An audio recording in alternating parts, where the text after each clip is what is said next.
जय हिंद दोस्तों। आज के इस इम्पॉर्टेंट लेक्चर में हम सभी डिस्कस करेंगे 3 फरवरी 2026 के डेली करंट अफेयर्स को। तो आप इस पूरे लेक्चर को बहुत ही ध्यान से लास्ट तक जरूर देखिएगा। लास्ट में आपसे क्वेश्चन पूछा जाएगा जिसका आंसर कमेंट बॉक्स में बताना है। तो आज का पहला और इम्पॉर्टेंट क्वेश्चन है, 2026 ग्रैमी अवार्ड में एल्बम ऑफ द ईयर किसे मिला है? आंसर हो जाएगा इसका बैड बनी को। तो हाल ही में ग्रैमी अवार्ड 2026 का ऐलान किया गया है जिसमें album of the year bad बनी को मिला है। दोस्तों, इस बार 68वें ग्रैमी अवार्ड प्रदान किए गए हैं और ये अमेरिका में प्रदान किए गए हैं, लॉस एंजलिस में। ट्रेवर नोवा ने इसको होस्ट किया था। सबसे ज़्यादा पुरस्कार मिले हैं केंड्रिक लैमर को, 5 पुरस्कार मिले हैं। सबसे ज़्यादा नॉमिनेशन भी इन्हीं को मिले थे, 9 नॉमिनेशन मिले थे।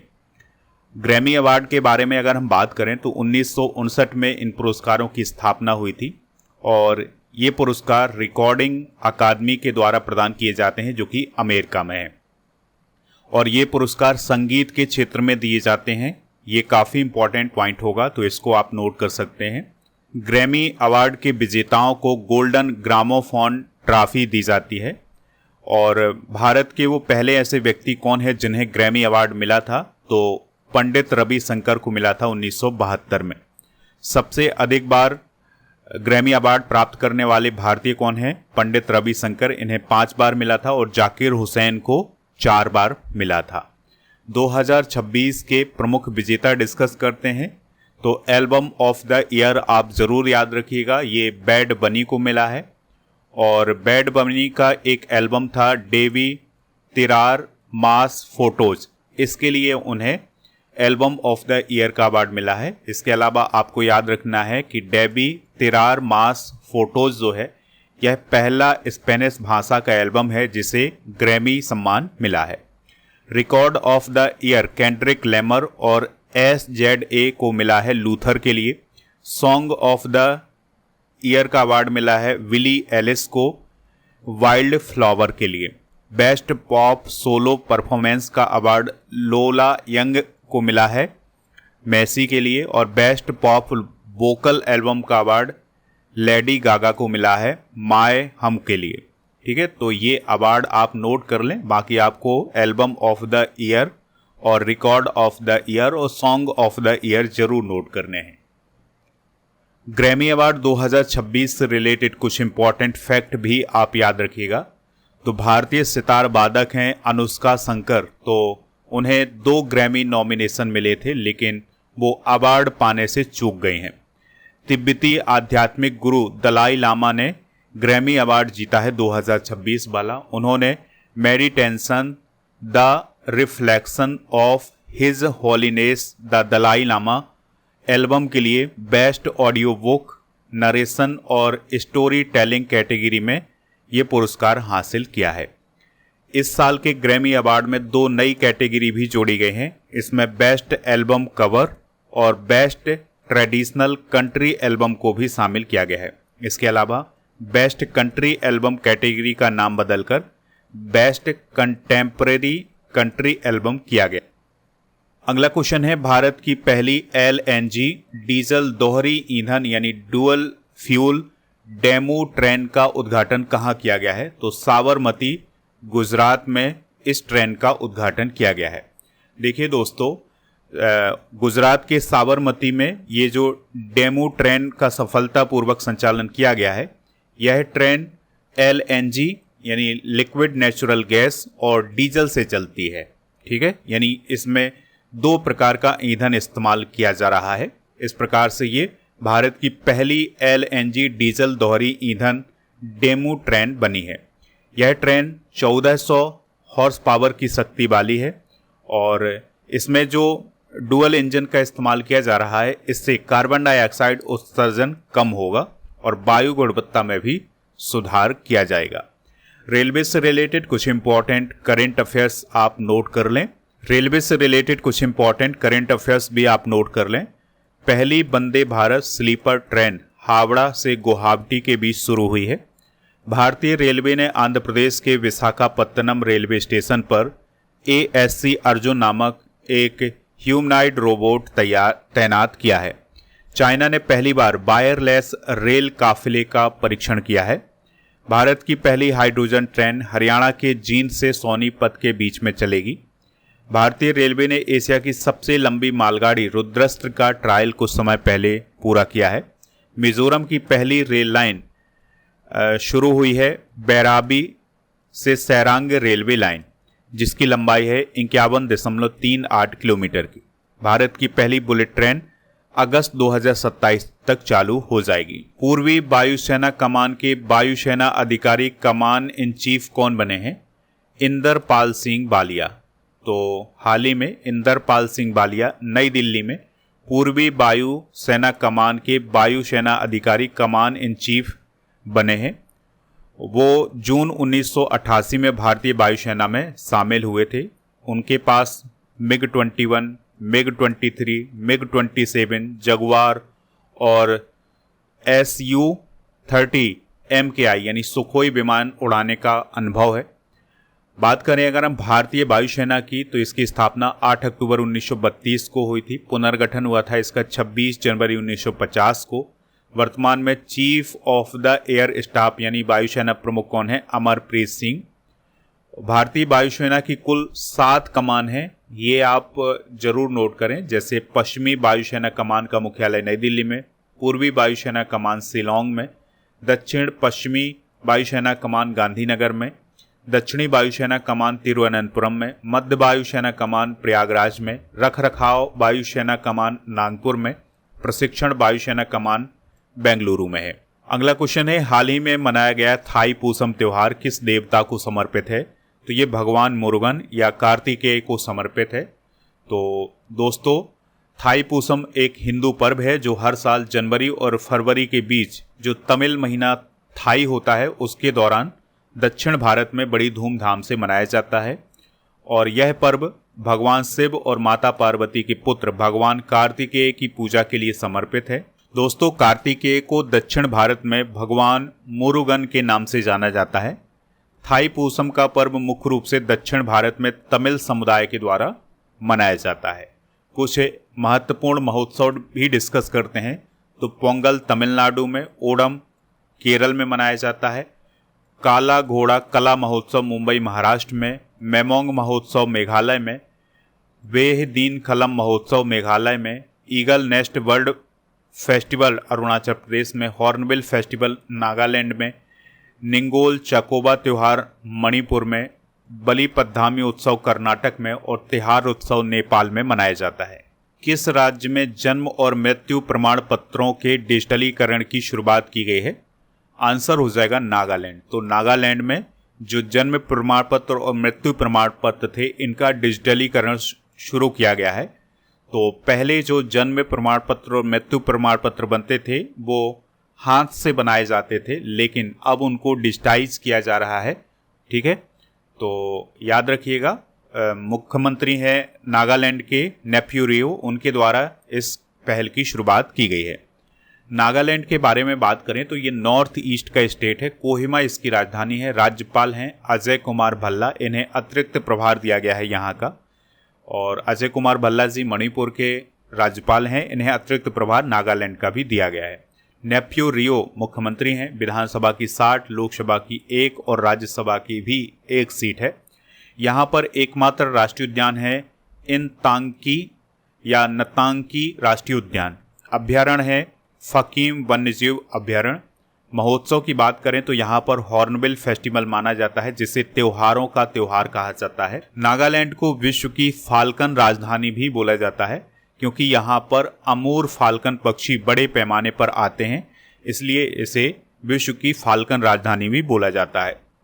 नागालैंड के पड़ोसी राज्य कौन कौन से हैं? तो नागालैंड की सीमा अरुणाचल प्रदेश, असम, मणिपुर से लगती है। इसके अलावा इसकी सीमा म्यांमार से भी लगती है। भारतीय वायुसेना की किस मिसाइल प्रणाली को हाल ही में स्वदेशी उन्नयन के माध्यम से पूरी तरह डिजिटाइज किया गया है? आंसर हो जाएगा पेचोरा।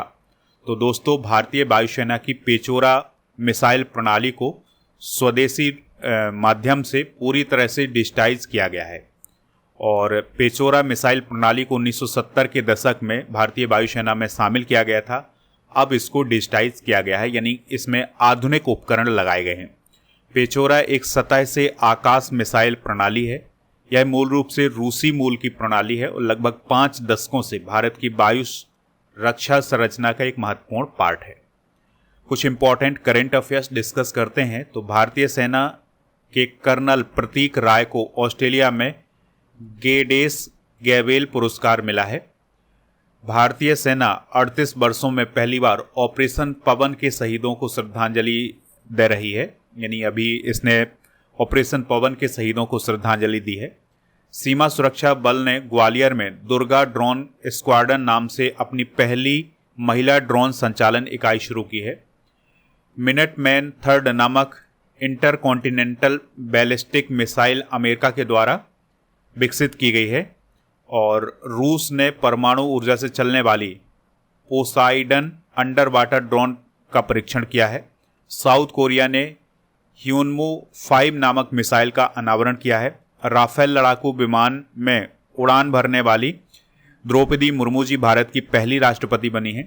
रूस ने न्यूक्लियर पावर्ड बुरेवेस्टनिक नामक मिसाइल का कुछ समय पहले परीक्षण किया था। ताइवान ने अपनी सुरक्षा को मजबूत करने के लिए टी-डॉम नामक वायु रक्षा प्रणाली को डेवलप किया है। अगला क्वेश्चन है, टाइम्स बी स्कूल रैंकिंग 2026 में किस संस्थान ने पहला स्थान प्राप्त किया है?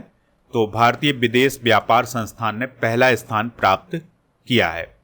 और ये जो भारतीय विदेश व्यापार संस्थान है, ये भारत सरकार के वाणिज्य एवं उद्योग मंत्रालय के अधीन एक संस्थान है और इसके कैंपस दिल्ली, कोलकाता, काकीनाडा और गिफ्ट सिटी गुजरात में स्थित हैं।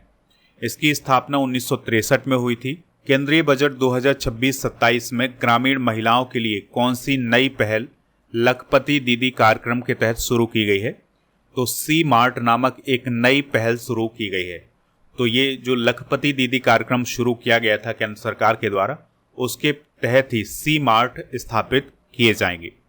तो वित्त मंत्री जी ने ये बताया है कि इस पहल के माध्यम से सेल्फ हेल्प इंटरप्रेन्योर मार्ट यानी सी मार्ट की स्थापना की जाएगी, जिसमें जो लखपति दीदी कार्यक्रम है उसकी भागीदारी होगी, यानी लखपति दीदी कार्यक्रम में जो महिलाएं होंगी वही सी मार्ट में भाग ले सकेंगी। देखिए दोस्तों, लखपति दीदी कार्यक्रम की बात करें तो यह भारत सरकार की एक महत्वपूर्ण योजना है। 2023 में ये शुरू हुई थी। इसका उद्देश्य है स्व सहायता समूहों से जुड़ी हुई ग्रामीण महिलाओं को सशक्त बनाना। तो 1 लाख से अधिक आय अर्जित करने में सक्षम बनाने के लिए ये लखपति दीदी कार्यक्रम शुरू किया गया है महिलाओं के लिए। अग्नि परीक्षा संयुक्त अभ्यास किनके बीच हाल ही में आयोजित किया गया था? तो भारतीय सेना और आईटीबीपी के बीच आयोजित किया गया था 19 से 24 जनवरी के बीच में। ठीक है, तो ये 6 दिन का अभ्यास था और ये अरुणाचल प्रदेश के सिगार या ईस्ट सियांग में आयोजित किया गया था। इसका उद्देश्य था भारतीय सेना और आईटीबीपी के बीच जो समन्वय है उसको बढ़ाना। इसका जो दूसरा चरण शुरू हुआ था ये 25 से 28 जनवरी 2026 तक अरुणाचल प्रदेश के तेजू में आयोजित किया गया था। कुछ महत्वपूर्ण सैन्य अभ्यास डिस्कस करते हैं, जैसे 8वां एकता 2025 अभ्यास भारत मालदीव के बीच मालदीव में हुआ था। डेजर्ट साइक्लोन सेकंड अभ्यास भारत यूएई के बीच अबू धाबी में हुआ था। 14वां एक्यूबेरियन अभ्यास भारत मालदीव के बीच तिरुवनंतपुरम में हुआ था। 5वां हरिमाऊ शक्ति 2025 अभ्यास भारत मलेशिया के बीच राजस्थान में हुआ था। गरुण शक्ति अभ्यास भारत इंडोनेशिया के बीच हुआ था हिमाचल प्रदेश में। सूर्य किरण अभ्यास 2025 का आयोजन भारत नेपाल के बीच हुआ था पिथौरागढ़ उत्तराखंड में। हाल ही में किस प्रसिद्ध कनाडाई अमेरिकी अभिनेत्री का निधन हो गया है? आंसर हो जाएगा कैथरीन ओहारा। तो कनाडाई मूल की अमेरिकन एक्ट्रेस कैथरीन ओहारा का 71 साल की उम्र में निधन हो गया है। कैथरीन को जन्म से एक दुर्लभ हृदय रोग था जिसे डेक्स्ट्रोकार्डिया विथ साइड्स इनवर्स कहा जाता है। कैथरीन का दिल सीने के दाहिने हिस्से में था, बाकी अंग बाएं ओर थे। ये उन्हें एक दुर्लभ रोग था। 2020 में कैथरीन को टीवी शो सिट्स क्रीक के लिए एमी अवार्ड भी मिला था। ठीक है, तो आपको याद रखना है कि जो कैथरीन ओहारा है ये कनाडाई मूल की अमेरिकन एक्ट्रेस हैं। तो इस प्रकार से दोस्तों हमने आज के करेंट अफेयर्स को डिस्कस कर लिया है। आप स्टडी करके ऐप को इंस्टॉल कर लें, प्रीमियम कोर्स वाले ऑप्शन पर जाएं, लूसेंट का कोर्स आप प्राप्त कर सकते हैं। यहाँ पर अभी इसमें ऑफर शुरू हुआ है, तो FEB 600 आप कूपन कोड यूज करेंगे तो आपको इसमें छूट मिल जाएगी। 3 साल की वैलिडिटी के साथ ये कोर्स आपको मिलेगा, जिसमें हम लूसेंट पढ़ेंगे। बहुत जल्दी इसकी क्लासेस शुरू होंगी, अभी क्लासेस शुरू नहीं हुए, क्लासेस बहुत जल्दी शुरू होने वाली हैं। इसमें फ्री मिलेगा आपको 18,000 से अधिक topic wise subject wise test series, 12 महीने का टेस्ट और 12 महीने का मंथली करंट अफेयर्स की ई बुक भी आपको हिंदी इंग्लिश दोनों मीडियम में मिल जाएगी। तो ये आपको फ्री मिलेगा, यानी आप कोर्स भी प्राप्त कर सकेंगे। इसके अलावा ये भी आपको फ्री में मिलने जा रहा है दोस्तों। इसके अलावा आप टेस्ट सीरीज वाले ऑप्शन पर जाएं, डेली करंट अफेयर्स का टेस्ट दें तो यहाँ पर आपकी इस प्रकार की रैंक जारी होगी। जैसे 2 फरवरी के टॉप 10 की बात करें तो प्रतीक, अभिनव, सौरभ, सचिन, रूबी, सुषमा, हरीश, VK दुबे, सतीश कुमार और नम्रता, ये टॉप 10 है। तो आप भी ऐप पर जाइए और यहाँ पर डेली करंट अफेयर्स का टेस्ट दीजिए, आपको ये रैंक पता चल जाएगी। दोस्तों प्रीमियम कोर्स वाले ऑप्शन पर अभी बहुत सारे कॉम्बो पैक लॉन्च किए गए हैं। जैसे 2026 का कॉम्बो पैक करंट अफेयर्स की ई बुक, टेस्ट और 10,000 GK GS के क्वेश्चन, ये कॉम्बो पैक में आपको मिल जाएगा। और कॉम्बो पैक में दोस्तों करंट अफेयर्स और टेस्ट मिल जाएगा, 12 महीने के करंट अफेयर्स की ई बुक भी आपको यहाँ पर मिल जाएगी। ठीक है, तो ये बहुत सारे कॉम्बो पैक आपको यहाँ पर मिलेंगे। अगर आप इसमें छूट प्राप्त करना चाहते हैं तो अभी इसमें ऑफर है, उसके लिए भी कूपन कोड यूज करना है 12 month 100। तो आप ये कूपन कोड यूज करेंगे तो आपको इसमें छूट मिल जाएगी। इसके अलावा ई बुक वाले सेक्शन पर आपको monthly current affairs, yearly current affairs, half yearly current affairs की ई बुक मिल जाएंगी, तो इनको जाकर के प्राप्त कर लें। अच्छा, जनवरी की जो मंथली करंट अफेयर्स की ई बुक है वो लॉन्च कर दी गई है, इसको जाकर के आप प्राप्त कर लें। और प्रीमियम कोर्स वाले ऑप्शन पर अर्जुन GS फाउंडेशन बैच मिलेगा राजा गुप्ता सर का, इसमें भी अभी ऑफर है। रिपब्लिक 900 आपको कूपन कोड यूज करना है तो आपको इसमें छूट मिल जाएगी। 3 साल की वैलिडिटी के साथ ये कोर्स आपको पढ़ाया जा रहा है। इसमें भी वही सब फ्री मिलेगा जो आपको लूसेंट वाले कोर्स में मिलेगा। कल के करंट अफेयर्स को रिवाइज करते हैं। वित्त मंत्री निर्मला सीतारमण ने 1 फरवरी 2026 को लगातार कौन सा केंद्रीय बजट पेश किया है? 9वां। सुनेत्रा पवार किस राज्य की पहली महिला डिप्टी CM बनी है? महाराष्ट्र। ऑस्ट्रेलियन ओपन 2026 का पुरुष एकल का खिताब किसने जीता है? Carlos Alcaraz. हाल ही में किसे रामसर स्थल घोषित किया गया है? तो पटना पक्षी अभ्यारण्य और छारी ढांड को। और किस एयरपोर्ट का नया नाम श्री गुरु रविदास जी महाराज एयरपोर्ट किया गया है? Adampur airport. Global innovation index 2025 में भारत की रैंक क्या है? 38। माइकल नोब्स का निधन हो गया है, वह कौन थे? Hockey coach. क्रिस्टल डन किस देश की फुटबॉल प्लेयर थी जिन्होंने रिटायरमेंट ले लिया है? अमेरिका। 39वां सूरजकुंड मेला कहाँ आयोजित किया जा रहा है? हरियाणा में। अमेरिका किस देश में 7 सालों के बाद फिर से राजनीतिक मिशन शुरू कर रहा है? यहाँ पर राजनयिक मिशन है, राजनीतिक नहीं है, राजनयिक मिशन है, तो वेनेजुएला इसका राइट आंसर हो जाएगा। कल के करंट अफेयर्स में आपसे पूछा गया था सुनेत्रा पवार किस राज्य की डिप्टी CM बनी है? तो ये महाराष्ट्र की बनी है। तो लगभग सभी लोगों ने इसका आंसर बताया हुआ है। आज के जनरल नॉलेज के पिटारे में भारत के परमाणु अनुसंधान केंद्र डिस्कस करेंगे, जैसे भौतिक अनुसंधान प्रयोगशाला अहमदाबाद, परमाणु ऊर्जा आयोग मुंबई, पृथ्वी विज्ञान केंद्र त्रिवेंद्रम, साहा परमाणु भौतिकी संस्थान कोलकाता, परमाणु ईंधन परिसर हैदराबाद, भाभा परमाणु अनुसंधान केंद्र Mumbai, electronic corporation of India Hyderabad, uranium corporation of India Jaduguda और परमाणु खनिज अन्वेषण और अनुसंधान निदेशालय हैदराबाद में स्थित है। आज आपके लिए क्वेश्चन है, भारत के वर्तमान में CDS कौन है? जो भी इसका राइट आंसर हो कमेंट बॉक्स में ज़रूर बताएं और ऐप को इंस्टॉल कर लें। तो यहाँ पर आपको बहुत सारी ई बुक वगैरह मिलने जा रही है। कॉम्बो पैक के लिए आपको कूपन कोड यूज करना है 12 months 100। ठीक है, तो आपको इसमें छूट मिल जाएगी। टेलीग्राम चैनल को ज्वाइन कर लें जिसका नाम स्टडी कर ऑफिशियल है। GK GS की ये सभी ई बुक आपको ऐप पर मिल जाएंगी, तो इनको जाकर के प्राप्त कर लें। टेस्ट पास वाले ऑप्शन पर आपको टेस्ट मिल जाएंगे 4000 से अधिक 1 साल की वैलिडिटी के साथ।